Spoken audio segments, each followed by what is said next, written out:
Wow, it's hard to believe that we're here today. Uh, After having just visited a few weeks back and seeing Maryalice full of life, I thought for my sharing today, I would go back to how Maryalice grieved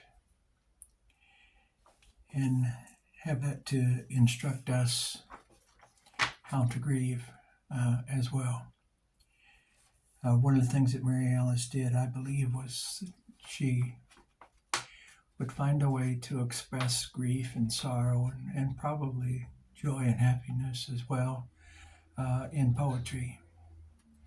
And she had written a letter to Amy and me after Ron's passing in March of 2007. She had written this letter, and in it she expresses how she felt. And I thought that would be important for us to look at as we remember and as we ourselves grieve. I'll just share, and I'm just going to read straight from the letter. It says, there is a quote by Zora Neale Hurston from Dust Tracks on the Road, written in 1942, which tells where I have been since Ron's death. She said, I have been in Sorrow's kitchen and licked out all the pots. And I could hear her saying that. And I did hear her say that on more than one occasion. The next line that she shared says, this is a quote from a writing by Ellen Glasgow, and he said, Ellen Glasgow said in The Battleground, he says, she must face her grief where the struggle is always hardest, in a place where each trivial object is attended by pleasant memories.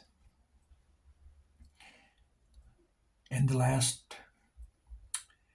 that she shared to us is how she closed out her letter to Amy and I. It says, Gary, as you have said, family is important to us. She said, I like this verse, taken from an article by Michael E. Williams, and I hope you and Amy do too. And here's the verse. Voices linger in the hollows of memory, like the aroma of bread fresh from the stove, enticing us back to feast on their sounds and filling our hunger with the food of home. Sister, brother, parent, child, singing in the blood, singing in the bone. Remember me, remember me. And we will remember you, Maryalice. One of the things I liked about her is whenever she wrote, she would always share the quotations and who it was, and if she knew it, what the source was. And I really appreciated that. It helped me reference some of the poems that she and some of the writings that she had shared with me. Two of my favorite poets. One is Mary Oliver, which we have shared already today. Another for me is Wendell Berry, and I wanted to share one of his Sabbath poems. It's a Sabbath poem from 1998. It's Sabbath poem number 1 for that year. And I just love this for what it says.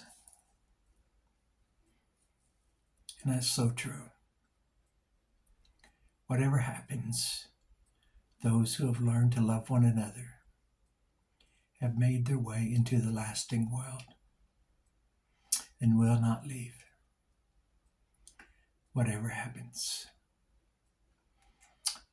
I love you, Maryalice. Peace.